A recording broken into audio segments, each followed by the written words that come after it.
Vamos a leer entonces una porción de la palabra de Dios que se encuentra en el capítulo número 1 de la primera epístola que escribe el apóstol Pedro a la iglesia que se encontraba en la dispersión o en la diáspora. Amén. Eso es lo que vamos a ver en el nombre del Señor Jesús. Primera de Pedro, capítulo número 1, y vamos a leer el verso número 6 hasta el verso número 9 en el nombre de nuestro Señor Jesucristo. Amén. Muy bien, vamos a leerlo en el nombre del Señor Jesús. Si usted ya lo tiene, diga amén para que podamos seguir adelante. Amén. Diga, aquí está listo. Amén. Primera de Pedro, capítulo número 1, verso 6 al verso número 9. Amén. Digan todos conmigo así de esta manera: en lo cual vosotros os alegráis, aunque ahora por un poco de tiempo, si es necesario, tengáis que ser afligidos en diversas pruebas, para que sometida a prueba vuestra fe, mucho más preciosa que el oro, el cual, aunque perecedero, se prueba con fuego, sea hallada en alabanza, gloria y honra cuando sea manifestado Jesucristo. Verso 8, a quien amáis sin haberle visto, y en quien creyendo, aunque ahora no lo veáis, os alegráis con gozo inefable y glorioso. El verso 9, obteniendo el fin de vuestra fe, que es la salvación de vuestras almas. Vamos todos a orar en el nombre del Señor Jesús. Amado Dios y bendito Padre, venimos ante ti. Te damos gracias, Señor, por lo que hoy hemos podido ya cantar, alabar y bendecir la grandeza de tu nombre. Dios mío y Señor mío, hemos mostrado también nuestra fidelidad a través de la ofrenda y de los diezmos, y creemos, Señor mi Dios, que tú la conoces. Dios santo, ahora que hemos leído tu palabra, te pedimos, Señor mi Dios, que tú nos bendigas a través de ella. En primer lugar, santifícanos. Señor mi Dios, enséñanos, corrígenos, instrúyenos, ayúdanos a ser, Dios mío, para la alabanza y para la gloria de tu nombre. Que tu palabra no retorne a ti vacía. Tú, Señor mi Dios, tuviste un propósito al enviarla, que ese propósito divino sea cumplido en nuestra vida, Dios, por la grandeza del nombre de Jesús, así lo pedimos. Digan todos conmigo amén. Amén. Siéntense, por favor. Hoy, al celebrar el grupo de los varones, los que estamos aquí, o la fraternidad de los varones, un culto, ¿verdad? Como se decía al principio, Cristian oraba en la oración y decía: Señor, hoy es un día en que la fraternidad de los varones celebra un culto para ti, pero no es solamente para los varones, para que tengan la oportunidad en el tiempo para adorarte, para bendecirte, sino que la oportunidad es para todos, para hermanos, hermanas, jóvenes, adolescentes, para que todos exaltemos y honremos la grandeza de tu nombre. Y esa es la verdad. Este culto es para que todos los que estamos aquí podamos bendecir el nombre de nuestro Señor y de nuestro Dios. Este culto es para que nuestra vida delante de la presencia del Señor sea bendecida, sea fortalecida, nuestra vida sea prosperada, porque el Señor nuestro Dios está aquí. Y el propósito de Él estar aquí es para recibir la adoración, la alabanza, la gloria y la honra. Y Él, en su poderosa bondad, en su rico amor y en su misericordia, Él hace lo que es natural de Él. Él es bueno. Él se complace en hacer misericordia a los que le buscan y le temen. Dios por eso está hoy aquí. Al leer nosotros esta hermosa porción de la carta que escribe el apóstol Pedro, que creemos que aproximadamente fue una carta que se escribió en el año 62 o en el año 64 antes de Cristo.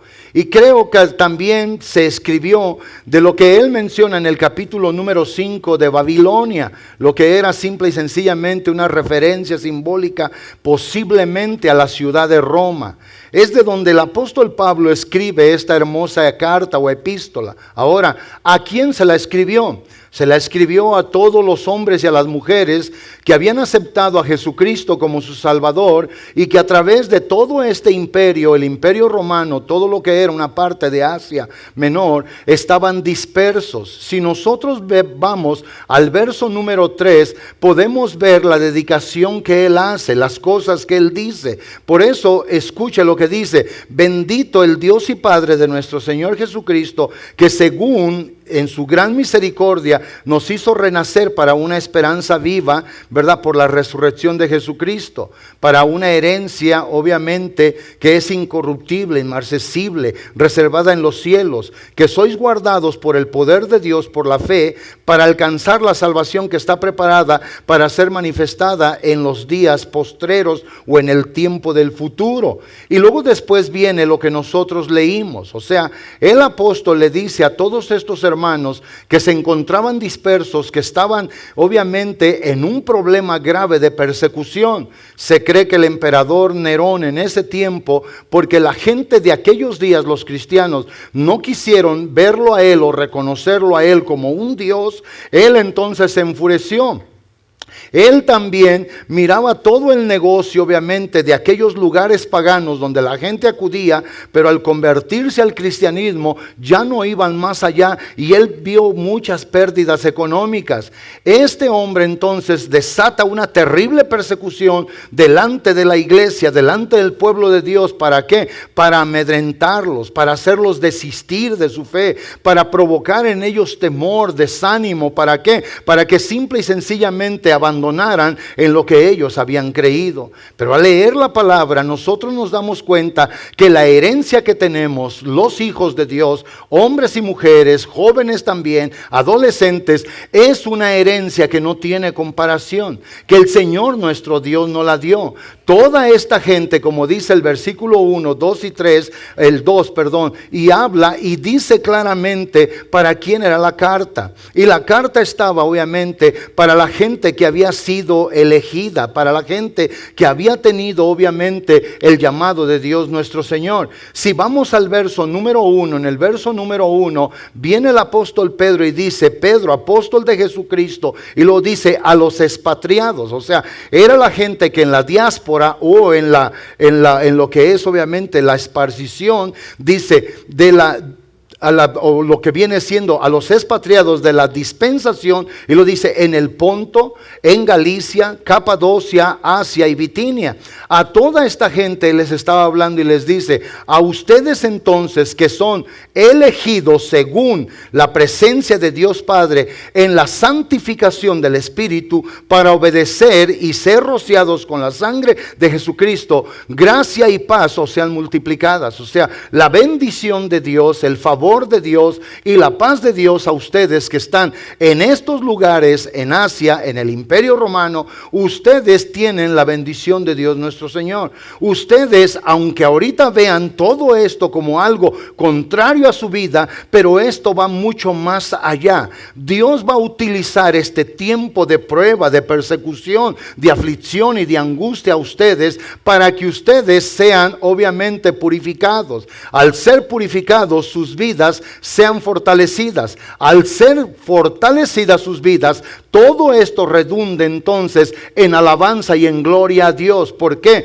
Porque ustedes van a llegar a comprender que las cosas que Dios les ha prometido, que las cosas que Dios ya les ha entregado, no son cosas comunes de este mundo. Todo esto viene desde el cielo, del mero corazón de Dios, en su propósito eterno, para que ustedes tengan un feliz final al final de todo cuando regrese su Salvador Jesucristo. ¿Entienden eso? Y eso es lo que el apóstol dice. Por eso vuelvo al verso 3, y cuando él habla: bendito sea el Dios y Padre de nuestro Señor Jesucristo, que según su grande misericordia nos hizo renacer para una esperanza viva por la resurrección de Jesucristo. O sea, esta esperanza no es como la esperanza que da el mundo. Una esperanza que puede estar obviamente con muy poca expectativa el hombre o la mujer que la espera, porque puede fluctuar, puede variar, puede cambiar. ¿Sí me entienden eso? Dios nuestro Señor, por eso, al hablarles a ellos de esta esperanza, una esperanza viva, se les da a ellos a conocer que no es como la esperanza que da la riqueza, no es la esperanza que da el porvenir allá en el mundo, sino que es la esperanza de Dios. Y por eso Él entonces, cuando dice, ustedes son de parte de Dios, escogidos, elegidos, llamados para esta esperanza viva, por la causa de su Salvador Jesucristo. El verso 4 dice, esta esperanza entonces les dará a ustedes una herencia, y esa herencia es incorruptible. No hay nada que la pueda corromper. No hay nada en este mundo que la pueda echar a perder, en otras palabras. Esta herencia es incontaminada. No puede venir ningún virus, no puede venir ninguna persona y la va a alterar para hacerla más o menos, o quitarle su valor o su sentido. Esta es inmarcesible, no puede ser agobiada por los cambios allá afuera. Esta herencia que ustedes tienen reservada en los cielos es que Dios nuestro Señor se las ha dado, y en base a eso el apóstol les indica a ellos que todo lo que se podía presentar en ese momento, el sufrimiento, la angustia, la tristeza, la consternación y el dolor, eso no podía opacar lo que Dios les estaba dando, que era mucho mayor y superior lo que Dios les había prometido que lo que ellos pasaban momentáneamente, que la aflicción del cuerpo pasaría pronto, pero a lo que ellos estaban ordenados por Dios era obviamente con ordenanza eterna. Hoy todos nosotros, especialmente los hombres de esta iglesia, tenemos que tener esto en mente, que venga lo que venga, que pase lo que pase, tenemos promesas de Dios nuestro Salvador y sus promesas son verdaderas. ¿Alguien de veras cree esto conmigo en esta hora? Alguien puede decir conmigo, gloria a Dios. Señor, te damos la máxima expresión de nuestro corazón en alabanza, la máxima alabanza que es gloria a Dios, Señor. A ti, Señor, gloria y honra, majestad y poder son tuyos, Dios, y nosotros somos el pueblo que tú bendices. Dios nuestro Señor usa a Pedro para darle a conocer a ellos estas cosas. Ahora bien, en el verso 5 Él les dice que sois guardados por el poder de Dios mediante la fe. O sea, mientras nosotros no dejemos de creer, varones, que Dios ha dado esta palabra, que Dios la ha confirmado y que Dios la ha cumplido a través de los años y de los tiempos, mientras no perdamos esa seguridad, entonces eso nos va a guardar. El asunto no está en Dios. El asunto está también ahora en nosotros. Dios ya hizo su parte. Él ya nos dio una herencia con características celestiales, eternas, buenas y verdaderas, no de esta tierra. Ahora nos toca a nosotros conservar lo que Dios ha dicho y nos ha dado, lo que Él nos ha prometido. Y la única manera de tener esto siempre con nosotros es a través de la fe. ¿Por qué a través de la fe? Porque la fe es obviamente la convicción y la certeza de lo que se espera y de lo que no se ve. Hoy todavía no tenemos estas cosas, las estamos esperando. Pero tenemos fe y confianza que el que las prometió es real y verdadero. Y el apóstol declara que sois guardados por el poder de Dios mediante la fe, para alcanzar la salvación que está preparada ya, que es nuestra, que es para nosotros, que solamente en el cumplimiento profético de Dios por su palabra, en el día en que Dios lo tiene ordenado, pasará, se dará. Puede ser el próximo mes, puede ser el próximo año, puede ser en un corto tiempo, Dios lo sabe. Él es el que lo ordenó, pero de que va a pasar, va a pasar. De que va a venir, de que se nos va a dar, se nos va a dar, porque Dios lo ha prometido. Alguien de veras cree esto, bendiga al Señor nuestro Dios. Y nosotros los hombres, los sacerdotes del hogar, los que tienen que enseñar a los hijos y a la esposa a vivir en el temor de Dios, los que debemos de ser el ejemplo modelando diariamente las virtudes del Espíritu Santo en nuestra vida. Es para nosotros esto, que la esposa tenga fe más que el hombre. Es, hermanos, algo incorrecto. Que la esposa sea quien ora más y quien busca más el rostro de Dios. Es incorrecto eso, porque el orden viene de parte de Dios, de Cristo al hombre y del hombre a la esposa y de la esposa a los hijos. Esa es la bendición, ese es el orden divino de Dios. Si alguien tiene que tener fe en un hogar, somos nosotros los hombres. Si alguien debe de orar, si alguien debe de buscar a Dios, somos nosotros los hombres. No solamente hay disfunción en una cosa física, literal, material o secular. Hay también disfunciones espirituales, y esta puede ser una de ellas. Cuando el hombre no tiene interés en lo de Dios, cuando no le cree verdaderamente a Dios lo que ha dado, lo que ha prometido y lo que Dios sin duda alguna cumplirá. Cuando el Señor regrese a nosotros, nos va a pedir cuentas de aquella mujer que Él nos confió, de aquellos hijos, muchos o pocos, que Él nos confió. Él va a decir: tú fuiste, yo te elegí. Por eso cuando en el huerto del Edén Eva, dicen por ahí, la hizo mala, se equivocó, engañó o le dio a participar a Adán del mal que ahora había estado en su corazón. Cuando Dios aparece, ¿verdad que ninguna Biblia dice: Eva, ¿dónde estás tú? No, Dios buscó al hombre, porque el hombre es, hermanos, la corona de la creación. Hoy todos los que somos hombres tenemos un privilegio, una bendición de parte de nuestro Dios. Por eso hoy hay hogares que sufren. ¿Por qué? Porque fuera de la iglesia los hombres que viven su vida sin Dios podrán tener todo lo secular, pero faltando Cristo en su vida les falta todo. Y hay gente tan cerca del Señor en la iglesia que puede él ignorar y dejarlo todo. Pero las cosas de Dios ya fueron dichas. La palabra de Dios ya fue dada. El Señor nuestro Dios, nosotros solamente tenemos que creerle que Él nos guarda por el poder de Dios, mediante la fe. Póngale, hermano Jerry, no los quiten, por favor. Él nos guarda por la fe para alcanzar la salvación. Si se deja de creer, si se deja de confiar que eso es fe, si se deja de esperar, si se vive a la ligera, si se vive ignorantemente, si se vive indiligentemente, vamos a perder lo que Dios nuestro Señor nos ha dado. Estoy, hermanos, en oposición a los que dicen que la salvación no se pierde, en el sentido de que creen que el que la recibió solamente la va a tener allí porque solamente Dios se la dio. No, esa salvación se debe de cuidar, se debe de guardar, se debe de honrar, se debe, hermanos, de vivir todos los días. Por eso el escritor de Hebreos declara en el capítulo 2 y en el verso 4 que no debemos de descuidar una salvación tan grande que nos fue dada. Y pone como ejemplo a los ángeles, pone como ejemplo a la gente que en el pasado había vivido y que lo descuidaron. Hoy nosotros tenemos que seguir adelante, tenemos que seguir procurar nuestra vida, varones, ser guardados por Dios. No guardados simple y sencillamente por la razón, el intelecto o lo material que puede tener en la mano. Eso es nada, eso se puede acabar en un momento. Lo que Dios ha prometido, lo que Dios ha dado, lo que Dios ya ha ordenado para nuestra vida.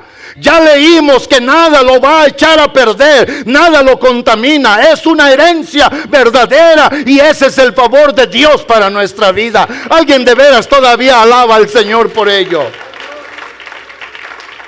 El apóstol declara entonces en este sentido que esa salvación que está reservada para el tiempo postrero cuando sea manifestada. Y luego dice el verso 6, en lo cual vosotros os alegráis, aunque ahora por un poco de tiempo, si es necesario, esa palabra necesario, sabrá entonces Dios que para hacer pulir y brillar nuestra vida nos tiene que dar algo. Para despertarnos. Yo ahora oré aquí, hermanos. Y oré y dije, Señor, si tú no nos despiertas del sueño, corremos mucho el riesgo, muchas familias de la iglesia. Tú tienes el poder para despertar. Tú tienes el poder para dar a entender las cosas. Si a nosotros los hombres se nos ignora, tu palabra dice, si el león ruge, no se oirá su rugido. Dice Oseas, si Dios habla, no oirán las naciones.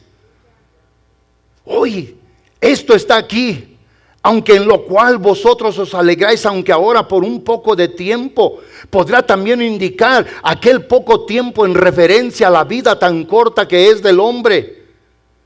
Dice, si es necesario, tengáis que ser afligidos en diversas pruebas. O sea, si hay necesidad en la vida, ¿para qué? Para que mostremos verdaderamente de lo que estamos hechos. ¿Sabe que cuando se corre una carrera, en días pasados alguien me decía, vamos a hacer esto y todo? Yo dije, yo voy, pero yo voy en carro. No quise pagar el precio. Vamos a caminar, yo voy, pero si voy en un patín de esos de pila. Porque no quiero pagar el precio. Y cuando me decían estas palabras, yo me acordaba de lo que hoy iba a predicar.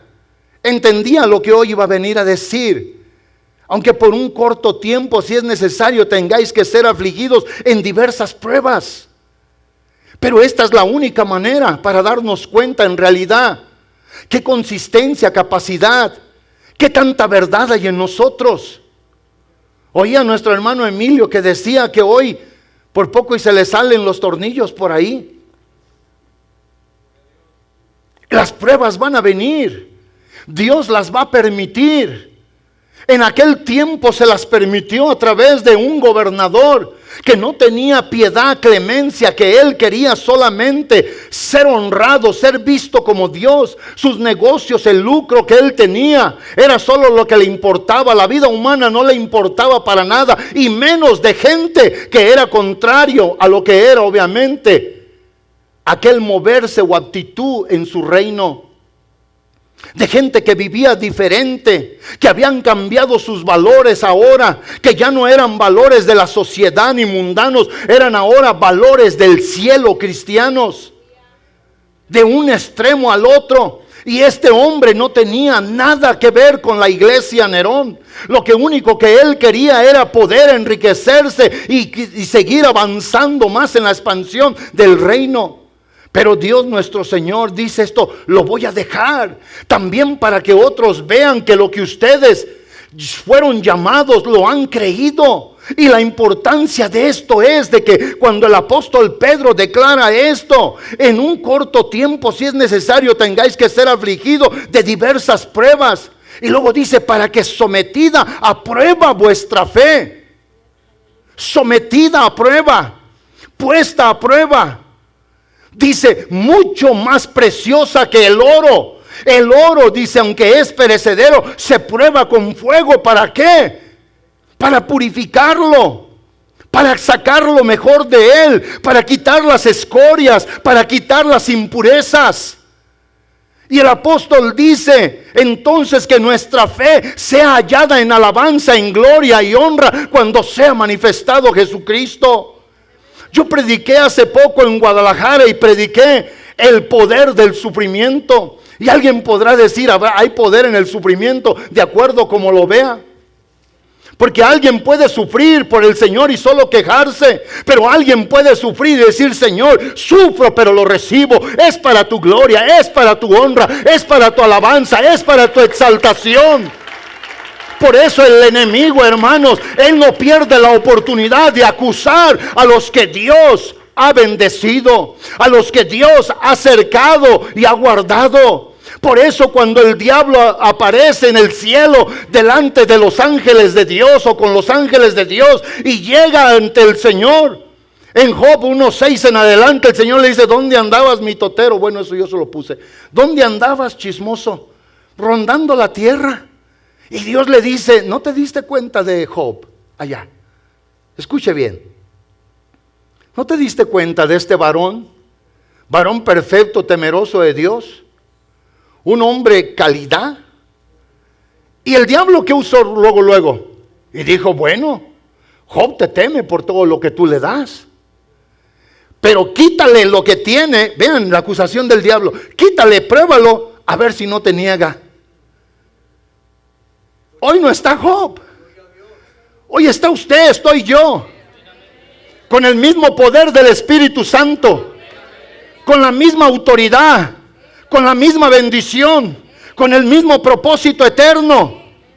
Esto de pasar por dificultades y pruebas, hermanos, hablando en lo que es el reino de Dios, hablando en lo que es esto, que hay persecución, que hay obviamente el mal sentir de gente en contra de uno, porque uno ama al Señor. El Señor nuestro Dios dice, para que sometida a prueba vuestra fe, mucho más preciosa que el oro. Alguien puede ver el oro cuando se purifica, yo lo he visto cuando lo purifican. Miré a un hermano mío que se llama Alejandro, que tiene una cosa donde venden muchas alhajas. ¿Cómo se llama eso? Joyería. Y allí echan todo y le echan sal y lo queman. Y eso, hermanos, hirve, echa humo.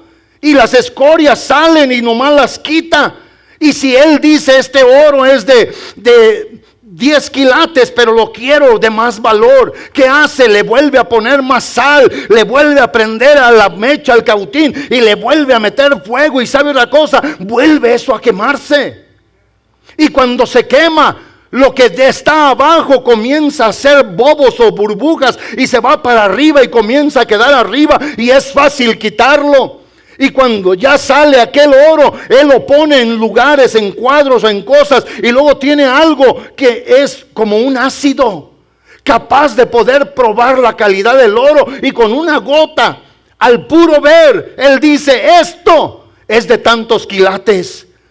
Nuestro Señor y nuestro Dios no tiene ácido, pero puede probar de cuántos quilates o valor es nuestra fe verdaderamente en Él. Cuando nuestra fe es sometida, cuando nuestra fe es probada, nuestra fe, hermanos, más gloriosa que la del oro, más hermosa, tiene que salir de allí con el propósito de dar a Dios alabanza, gloria y honra. De decir, mira, este vivió para mí, este hizo lo que a mí me agradaba, este vivió, no tomó en cuenta más la aflicción, el sufrimiento, el dolor, la contrariedad, tuvo sus ojos puestos en mí, seguía adelante caminando firme. Su esposa y sus hijos ahora tienen un porvenir, hay una esperanza para ellos. ¿Por qué? Porque este nunca quitó sus ojos de delante de mis ojos.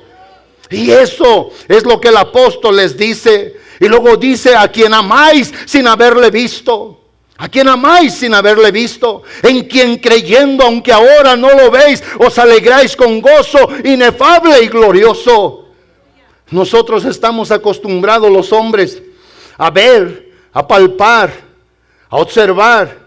¿Por qué? Porque nosotros nos guiamos por lo que es visible y tangible. Lo que vemos y lo que palpamos. Y por eso creemos. Yo creo que ahí está una bocina porque la estoy viendo. Creo que aquí hay un vaso de cristal con agua porque lo estoy viendo y porque lo tomo, lo palpo. Creo que aquí hay aceite porque lo veo. Y eso es fácil, eso no prueba nada porque está allí, literalmente eso me enseña. Pero el apóstol dice, al que ustedes no han visto, a quien amáis sin haberle visto. Eso, hermanos, es fe. A quien ustedes, a quien creyendo, aunque ahora no lo veáis, pero que ustedes se alegran. Y eso es lo que el Señor toma en cuenta. Señor, aunque no te veo, aunque no te puedo palpar, pero creo que todos los días me ves, que todos los días me oyes, que todos los días tu protección está para mí, para mi casa, porque yo, como líder en mi hogar, creo, Señor mi Dios, en ti. Y esto es lo que el apóstol dice. Ustedes se alegran. La prueba, el dolor, el sufrimiento, la aflicción, la contradicción temporal y pasajera no es mayor que el gozo que hay en su vida. Porque la gente que sabe que nos espera algo mejor, la gente que cree que Dios ha prometido cosas incomparables, es una persona, hermanos, que va a vivir con gozo. Y ese gozo no es cualquier gozo. Debe de ser un gozo inefable. La palabra gozo es aquello que simple y sencillamente, como dice el diccionario, escuche lo que dice, es un sentimiento de alegría o de placer intenso ante una cosa que impresiona nuestros sentidos. Y luego dice, gozo también es el sentimiento de complacencia en la posesión, recuerdo o esperanza de bienes o de cosas apetecibles. Y luego dice por último, gozo también es alegría del ánimo profundamente metida en el corazón de la persona. Ese es el gozo. Y cuando dice inefable, nosotros, hermanos, no tenemos ni palabras para poder describir la alegría que sentimos de saber que por Él fuimos escogidos, que Él nos llamó, que Él no nos pagó conforme a la iniquidad de nuestro corazón. Él nos dio de su rico amor y de su misericordia. Y que lo que ahora se pasa, lo que ahora se ve, lo que ahora obviamente se levanta en contra de nosotros, ni siquiera se compara. El apóstol dice, ustedes lo aman, no lo han visto, no lo han conocido, pero le aman y le creen. Y eso dice, esto que ustedes tienen, esto debe de ser, debe de salir, radiar de ustedes en ese gozo inefable y glorioso. Una alegría, hermanos, que no se puede explicar. ¿Recuerdan ustedes en 2 Corintios 12? El apóstol Pablo habla de sí mismo, un hombre en Cristo. No lo sé si en el cuerpo, fuera del cuerpo, fue tomado, arrebatado hasta el tercer cielo, al paraíso de Dios. Y cuando estuvo allá se le permitió oír y ver cosas inefables. Cosas donde la razón, el intelecto, el vocabulario, la capacidad para expresarse, no hay para poder explicarlas. Por eso ahora nosotros cambiemos la perspectiva. Señor, quiere decir que el sufrimiento, el acoso, el desacuerdo social en contra de mí, de mi casa, de mi familia, tiene propósito eterno. Y si ustedes pudieran como yo ver la cabeza de Dios desde el cielo, Dios dijera, sí tiene. Todas las cosas las hago con propósito. Todo lo hago para alabanza y gloria de mi nombre. Por eso en 1 de Pedro 5:10 estos pasajes son poderosos. El apóstol habla y dice, mas al Dios de toda gracia, al Dios de toda bendición, al Dios de todo amor, que nos llamó a su gloria eterna en Jesucristo, a su gloria eterna, no una gloria temporal ni pasajera, a ese gran Dios. Después de que hayas padecido un poco de tiempo, Él mismo os perfeccione, afirme y fortalezca y establezca. Nuestra vida probada tiene un propósito, y el propósito es que el día que lleguemos con el Señor diga, bravo hijo, qué bien la hiciste, bienvenido a casa, siervo amado, viviste para mí, hiciste la obra, estuviste siempre dándole la espalda a un mundo negativo, a mis principios y valores.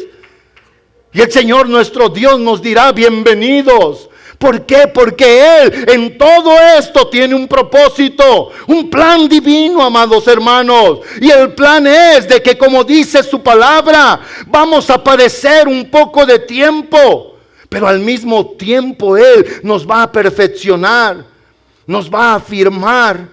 Él, nuestro Señor y nuestro Dios, Él va a hacer estas cosas, nos va a bendecir de tal manera. Si Él nos perfecciona, nos afirma, fortalece y establece, no habrá nada que nos pueda impedir gozar de todo lo que nos espera. Yo no quiero solo esto. Esto no es nada comparado a lo que viene. Estar aquí, como decía el hermano Emilio, hoy vamos a sentir la presencia de Dios. Hoy nos vamos a ir mucho más a lo mejor. Y pastor, si el Señor habla, lo siento, eso yo lo sé. Nadie necesita decirme eso. Cuando el Señor está presente, el predicador sobra, el que danza sobra, el que llora sobra, el que está ahí de espectador sobra. Todos sobramos. Cuando el Señor está presente, todo está completo, amados hermanos. ¿Sí o no? Todos le damos un aplauso a Dios por eso. Es revelación del cielo. Amén. Esa es la verdad. Lo que el apóstol declara es para nosotros. Por eso el apóstol Pablo, en medio obviamente de un momento casi en la muerte, en la ciudad de Listra, cuando predicaba en Iconio, dice la palabra de Dios en Hechos 14, 21 y 22, lo que a él le había pasado cuando la gente obviamente quisieron hacer algo con él y él no lo aceptó. Porque ellos, los hombres de aquel lugar, querían darle la gloria y la honra a Él. Dioses en forma humana entre nosotros. Y Él dijo, no. Hay solamente uno que vino desde el cielo, ese es Dios. Y vino en una forma humana, se hizo como las criaturas, el Creador. Y la gente quería darle posición exaltada a Él. Y Él no lo aceptó y la gente se molestó. Y al final acaban apedreándolo al apóstol.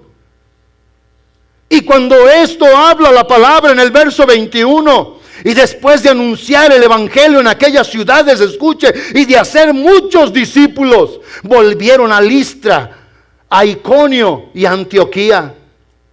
Cuando la gente que estaba allí observando al apóstol en los versículos anteriores en su contexto, dice que lo sacaron fuera de la ciudad y lo comenzaron a apedrear. Lo que los predicadores decimos, lo lapidaron, o sea, lo cubrieron de piedras. Cuando los hermanos creyeron que estaba muerto, es lo que eso, muchos que predicamos creemos que es lo que él relata en 2 Corintios 12. Cuando fue llevado al tercer cielo, al paraíso de Dios, se le permitió ver esas cosas inefables. Y la Biblia dice que cuando los hermanos estaban ahí mirando, él se comenzó a mover. Comenzó él a dar señales de que estaba vivo, cuando ellos creían que estaba muerto. Pero la Biblia dice en el verso 22, entonces la acción de él, dice, confirmando los ánimos de los discípulos. Los hermanos se afligieron.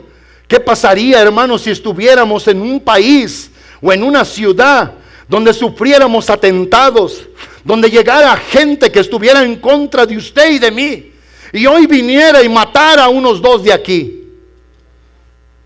Estaríamos los mismos el próximo servicio. No me digan sí o no, solo piensen. ¿Y cuál sería la parte del que ese día va a tener que hablar? Tener que convencer a la congregación, a los hermanos, que no importa lo que pase, el atentado que se reciba, que Dios sigue estando con nosotros y su plan sigue adelante. No nos ha pasado nada aquí. ¿Será por eso que hoy vivimos tan despistadamente? Aquella gente sí sufría, aquella gente sí padecía. Lo que usted sufre es aquí durar 2 horas sentado en una silla acolchonada, hincarse en carpeta. Yo estaba orando y ahora no sé por qué me dolió mucho esta rodilla y dije, diablo mentiroso, este cuerpo es de Cristo y la va a hacer aquí. Y me senté un poco en mi pierna así porque me dolía la rodilla. Y yo digo, hubo gente que no se hincó en carpetas, que caminaron tierra, que comieron polvo, cenaron y desayunaron polvo. Y lo que él viene y confirma a los hermanos por lo que a él le había pasado y les expresa esta gran verdad.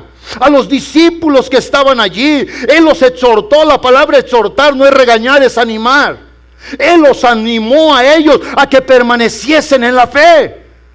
Porque si se nos llega a quitar nuestra fe, si se nos llega obviamente a sacar de los valores del reino de Dios, lo vamos a perder todo. Él les comenzó a hablar, les dijo que era necesario que a través de ¿qué? De muchas pruebas y tribulaciones entráramos en el reino de Dios. La razón es, el Señor nos tomó del mundo, el cual nos amaba cuando estábamos allá, pero ahora nos odia. Lea Juan capítulo 15, el Evangelio, versos 18 y 19. El mundo hoy nos odia. Antes nos alababa, nos abrazaba. Jesús dijo, el mundo no los ama porque el mundo solo ama lo suyo. Pero yo los amo, ustedes son míos. Yo los tomé del mundo. El diablo antes nos tenía ahí apaciguados, engañados, cautivos, serios. Hoy es un león rugiente. Hoy es un adversario en contra de su vida y de mi vida, varón, de su casa, de sus hijos y de mis hijos, y de los que tenemos nietos de nuestros nietos. Pero el Señor nuestro Dios ya vino, ¿para qué? Para que, como dice 1 Juan 3:8, vino a deshacer las obras del diablo. Hoy el diablo está vencido por la muerte del Señor en la cruz. Hoy el mundo, el Señor lo ha conquistado. Pero todo esto es en contra de nuestra fe, porque a la esperanza que hemos sido llamados es una esperanza gloriosa, maravillosa, grande, incomparable. El amar a Dios hoy, amados hermanos, sin estarlo viendo, sin haberlo conocido, es una bendición. Somos bienaventurados en estas cosas. El Señor nuestro Dios, cuando aparece habiendo resucitado en Juan capítulo número 20, verso 26, dice la palabra hasta el 28, cuando el Señor habla a los que estaban ahí espantados. Y dice, 8 días después estaba otra vez sus discípulos dentro, y con ellos ahora estaba Tomás, el que no había estado la semana anterior o el domingo anterior. Andaba afuera. ¿Qué andaba haciendo? Solo Dios sabe. Pero no estaba. Y cuando llegó él a la casa le dijeron, hemos visto al Señor resucitado. Y Tomás puso sus objeciones, si yo no lo veo. Esa fue la primera. Si no meto mi dedo, si no meto mi mano en su costado, mi resolución es no voy a creer. Aunque él haya dicho que iba a resucitar, aunque él haya dicho que iba a volver después de 3 días. Si yo no confirmo con lo tangible y lo visible, no voy a creer. Y la Biblia dice que después el Señor vuelve, como dije, y dice 8 días después volvió el Señor, y en esta ocasión estaba Tomás. Y llegando el Señor Jesús, estando las puertas cerradas como anteriormente, se puso en medio y dijo, pasa vosotros. Y luego le habló al que había dado sus objeciones, Tomás, pon aquí tu dedo, mira mis manos y acerca tu mano y métela en mi costado. Y la acción de este hombre, obviamente el Señor le dijo, tu acción ha sido de un incrédulo, uno que no tiene fe, que le fue robada en pocos días la fe. Le tomó a este hombre, hermanos, 3 días solamente para que se le robara la fe. 3 días. Alguien me quiere hacer a mí entender de hombres de la iglesia que no ayunan, no oran, no leen la Biblia por meses, que el diablo no ha venido a hacer nada a sus casas. Hoy es día de levantarnos, de tomar la fortaleza del Señor y de decir, Señor mi Dios, me voy a fajar los lomos del entendimiento, no el cinturón, Señor. Hay gente, hermanos, bien amarrada con fajos y no tienen nada de valor.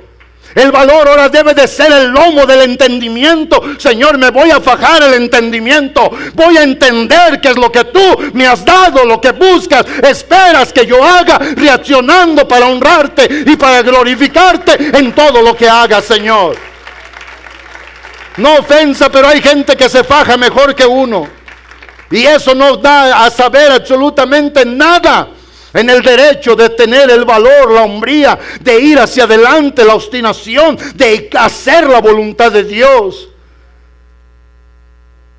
Y lo que vemos nosotros, el Señor le habla a este hombre y le dice, no seas incrédulo. Nada tiene que ver el incrédulo con Jesús. Si no el contraste, vea, 2 cosas opuestas, incrédulo, no, sino creyente. Esas palabras usted va y las busca en las nuevas versiones. Si no, ten fe, mantén tu fe en mí, en mis palabras. Y la Biblia dice que entonces Tomás le respondió al Señor estas célebres palabras, Señor mío y Dios mío. Pero Jesús, amados hermanos, para bendición de nuestra vida, bienaventuranza, el favor de Dios a los que ahora estamos, que la palabra nos enseña que aquellos obviamente tuvieron que sufrir y pasar, y ahora todo lo tenemos recopilado. Cuando Jesús escuchó aquella proclamación de Tomás, que en ese momento creyó, dice, porque me has visto, Tomás. Porque me has visto, creíste. Pero ahí está la bienaventuranza. Bienaventurados los de Carson, los de Minden, los de Reno, los de allá, los de acá, que sin ver pueden creer, que sin ver creyeron en aquel día, que ahora, aunque no lo hemos visto, aunque no lo hemos tocado, pero debemos de creer que nuestro Dios reina, que está sentado en su trono de gloria, que vive para siempre y por siempre. Alguien de veras alaba al Señor nuestro Dios. Cuando un hombre jefe en el hogar, cuando un sacerdote, cuando un profeta, cuando un maestro que solamente, hermanos, guiado por Dios, está allí para hacer de bendición a su casa. Esa casa edificada en la roca, como dice Mateo 7, 21 al 24. Esa casa no caerá. O 24 al 27. Esa casa no caerá. Esa casa estará firme. Esa casa en medio de la persecución y del dolor. Alguien el otro día comentó y dijo: ¿cómo quisiera yo que el Señor nos diera tiempos de persecución? Yo oí eso, hermanos, y créanme una cosa, me siento tan impotente en veces en no querer decir nada para no dañar esos corazones tan ingenuos. Y más cuando usted ve la vida de esta persona que viene a la iglesia cuando quiere, que hace lo que quiere. Y yo dije, apretar a las tuercas a esta gente no va a ser otra cosa más que meter la cabeza como el avestruz abajo de la arena. Yo no le pido al Señor persecución. ¿Y sabe por qué? Porque esa va a venir sola. Pero lo que sí sé, que cuando esto viene cada día, que cuando esto llega, según en lo que estábamos leyendo, el capítulo número, la primera carta de Pedro y la segunda, hablan como un promedio de 17 veces cuando él insiste a los hermanos en lo que era la persecución. Como leí hace un momento en 1 de Pedro 5:10, en el capítulo número 3 y en el verso 17, claramente podemos ver en uno y en otro lado que él insiste que la persecución, si nosotros sabemos obviamente espiritualizar todo esto que nos pasa, Dios será exaltado y glorificado. Pero si bajamos la guardia, si nos sentimos mal, si esperamos obviamente que todo esté a nuestro favor. Hermano Jerry, ¿lo puede poner? 1 de Pedro 3:17. Y eso, amados hermanos, es que nos ayude a entender que nuestra fe va a ser probada. Nuestra fe va a ser probada. Yo tengo un carro ahí que compré, que tiene propósitos divinos el carro. Y el otro día, hermanos, miré que había unas gotitas de antifreeze abajo. Y yo dije, oh, hay antifreeze. Y mi esposa, no podemos llevar ese carro. Pruébalo primero. Vete a dar la vuelta a Los Ángeles, lleva a alguien. Si alguien quiere ir, llévalo. Pero ve y prueba. Yo no me subo a ese carro para ir a un viaje. Y yo me quedé y dije, el volante me está diciendo a mí cómo lo mueva. Pues si yo soy el hombre de la casa, yo soy el que checo el aceite, el agua, hermanos, le pongo aire a la llanta. Lo único que dejo a mi esposa que haga es que le ponga gasolina.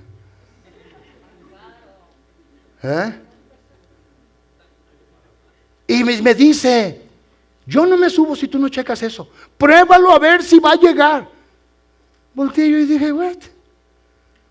Claro, antes de llevarlo, tiene que pasar por una minuciosa inspección, de arriba a abajo, del centro, de adentro, todo, hermanos.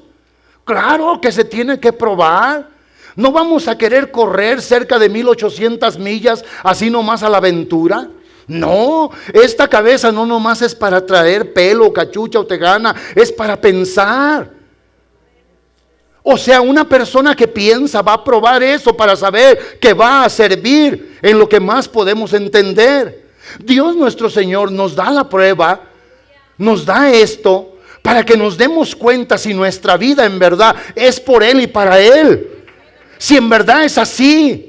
Y para que hoy tomemos fuerza, varones, y digamos, Señor, venga lo que venga, sabemos que tú, Señor mi Dios, nos vas a seguir ayudando.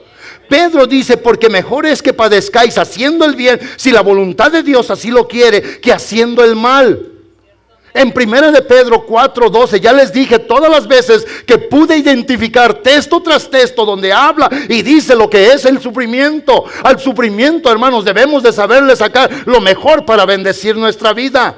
El apóstol declara, amados, no os sorprendáis del fuego de la prueba que os ha sobrevenido, como si alguna cosa extraña os estuviese aconteciendo. El verso 13, si no gozaos por cuanto sois, ¿qué? Partícipe de los padecimientos de Cristo, para que también en la revelación de su Señor Jesucristo, esto es lo que dice, de la gloria del Señor, nos gocemos juntamente con Él. Si hoy, dice el verso 14, somos vituperados por el nombre de Cristo, son bienaventurados. Que alguien diga lo que diga y que alguien se levante en contra de nosotros porque amamos y servimos al Señor. El Señor dice, felices ustedes, dichosos ustedes, porque el Espíritu de Dios reposa sobre vosotros, ciertamente de parte de ellos. Escuche bien, Él es blasfemado, pero por vosotros Él debe de ser glorificado. Alguien alaba al Señor nuestro Dios por ello. Hoy por eso, amados hermanos, según lo que hemos estado viendo, este gozo inefable y glorioso, de gran gloria en nuestra vida, debe de ser en Él. Aunque no lo he visto, pero creo que es real. Aunque no lo he tocado, pero creo que reina y que vive para siempre. Creo que vino, creo que está y creo que lo voy a ver. Alguien cree esto conmigo en esta hora. Ese es el gozo inefable. No importa lo que venga, no importa lo que se levante, no importa lo que sea. Yo espero mi galardón como el Señor lo ha ordenado, la vida eterna con Él para siempre, a su lado para siempre. Lo que hoy puedo sufrir o padecer no me va a importar, porque sé, Señor, que esta leve tribulación no es para toda la vida. Va a comenzar y un día se acaba, pero lo que comienza en la eternidad nunca tendrá fin, Señor, cerca contigo a tu lado. Alguien bendiga a Dios por ello, amados hermanos. Ese era el mensaje de Pedro a la iglesia que estaba amedrentada, que iba sufriendo. Vean lo que él hizo con la dirección de Dios. Cambió el vivir, el sentir, el obrar, el actuar para ellos. Y les dijo, no puede ser así. Porque su Salvador ha dejado ejemplo. Él fue a lo máximo, entregó su vida por ustedes. Ustedes deben de saber que hay bendición en esto y lo deben de manifestar cuando les quieran prohibir, cuando los persigan, cuando los acosen. Ustedes deben de tener ese gozo inefable. No deben de tener ni la capacidad de poder expresar lo feliz que están. Y ahora parece diferente. Hoy sacamos palabras hasta de donde no, para la queja. Pero el gozo inefable, si lo llegamos a entender, amados hermanos, por creer en el que no hemos visto, por creer en el que no hemos oído, tal vez, por creer en aquel que no hemos palpado. Eso es fe y eso es lo que el Señor recompensa. Hoy, mis amados hermanos varones, hoy usted puede ser mucho más de bendición en su casa, no por lo que lleve, hermanos. Porque el diablo eso quiere figurar. Que el hombre que es un proveedor, hermanos, para lo de esta vida, solamente será para esta vida. Si usted no provee para la vida venidera en su casa, teniendo de parte de Dios el privilegio de ser el que sea bendición para su hogar, entonces usted fue pobre en pensarlo.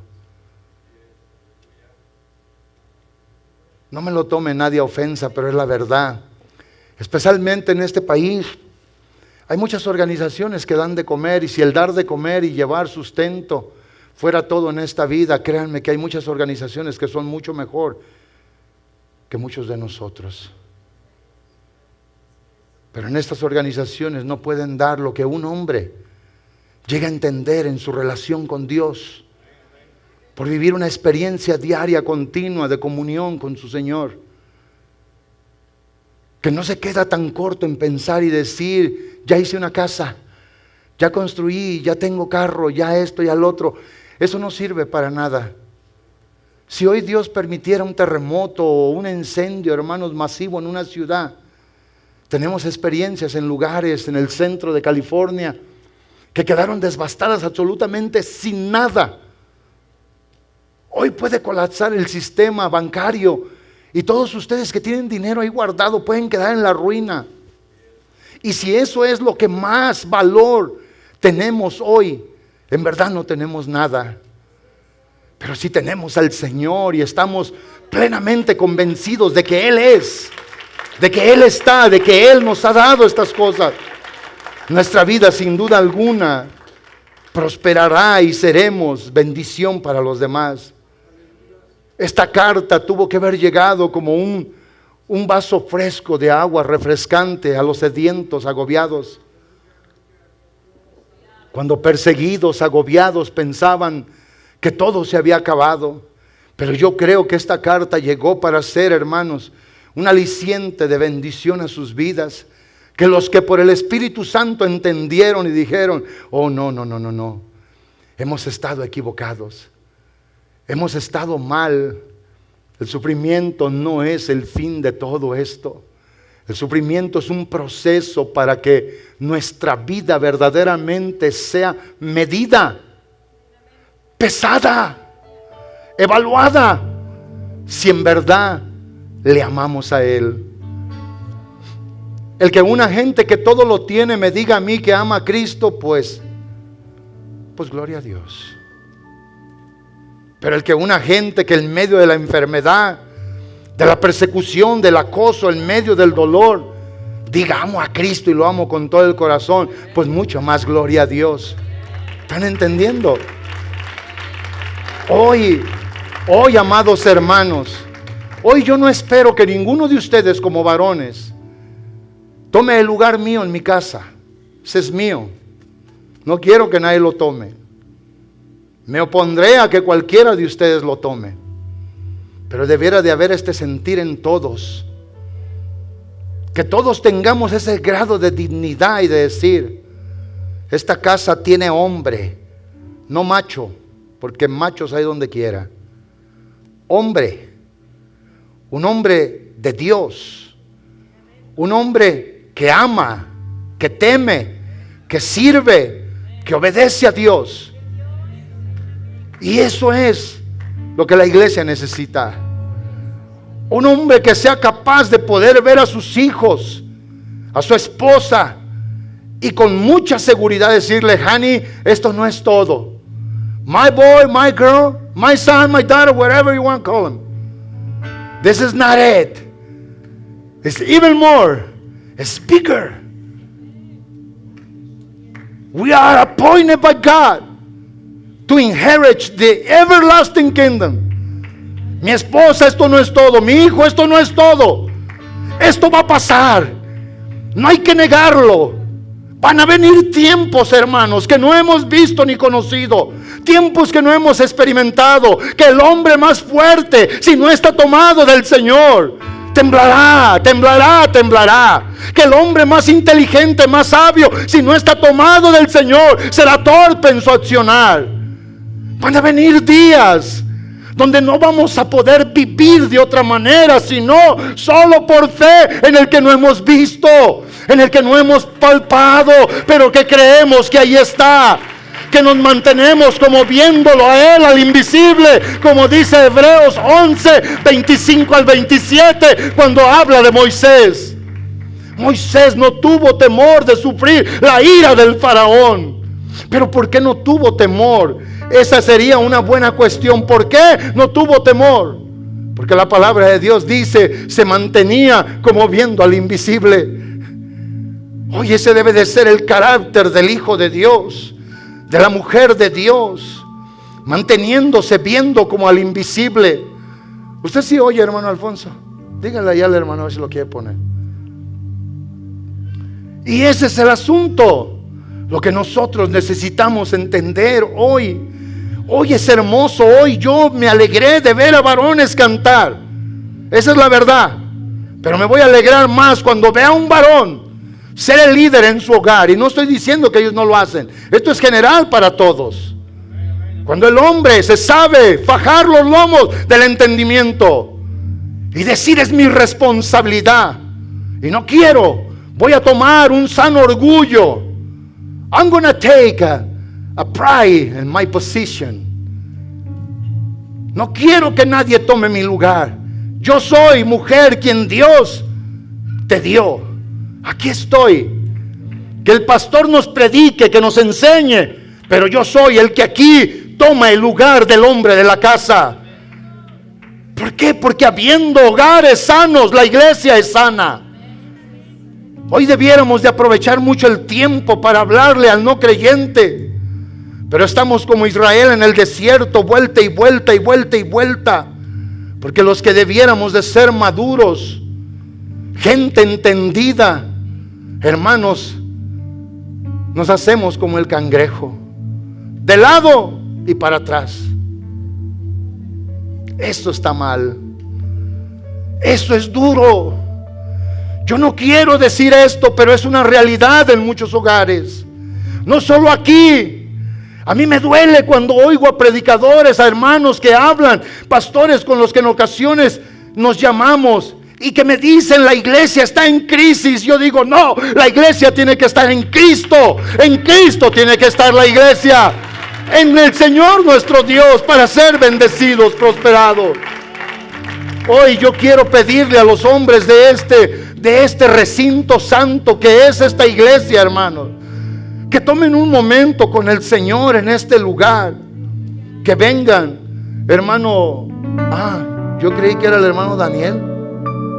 Miré que se paró Daniel. Qué bueno que estás ahí, Jesse. Porque creí que era Daniel y le iba a decir, hermano Daniel, venga acá al altar mejor. ¿Habrá algún varón que quiera decirle, Señor, es verdad? Yo quiero seguir adelante. Y si alguien, hermanos, no ocupa esta enseñanza y esta exhortación, pues venga y ore por mí aquí. Yo no tengo mucha necesidad. Como pastor, como ministro, en mi hogar yo hago lo propio, lo mío, por hacer que mi casa esté bien.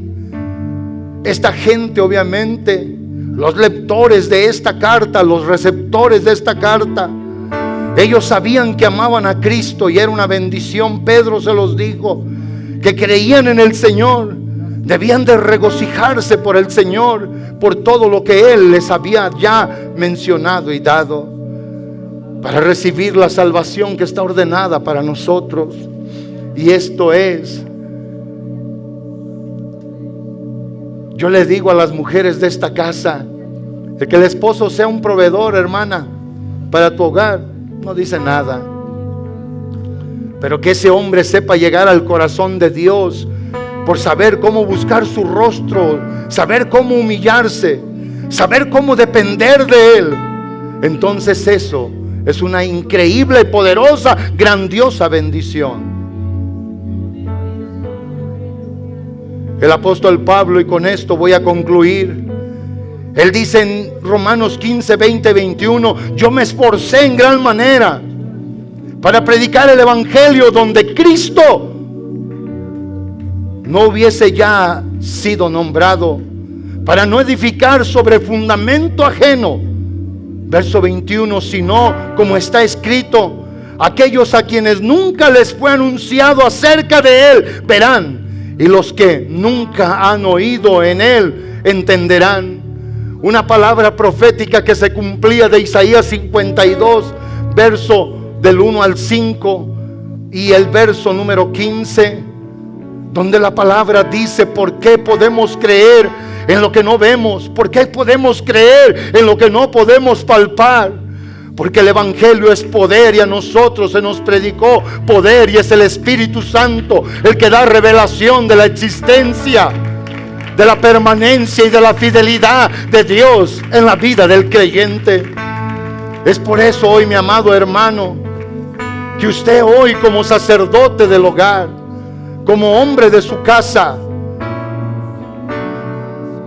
debemos de dejar el orgullo, el falso orgullo, y decirle a Dios: ayúdame, Señor, ayúdame a ser un hombre tuyo, un hombre que sepa temer ante tu presencia, un hombre, Señor mi Dios, pueden cantar bajito, un hombre, Señor mi Dios, que te sepa amar. Sería irónico preguntarle ahorita a alguien, pero Cristo no puede ser comparado con nada.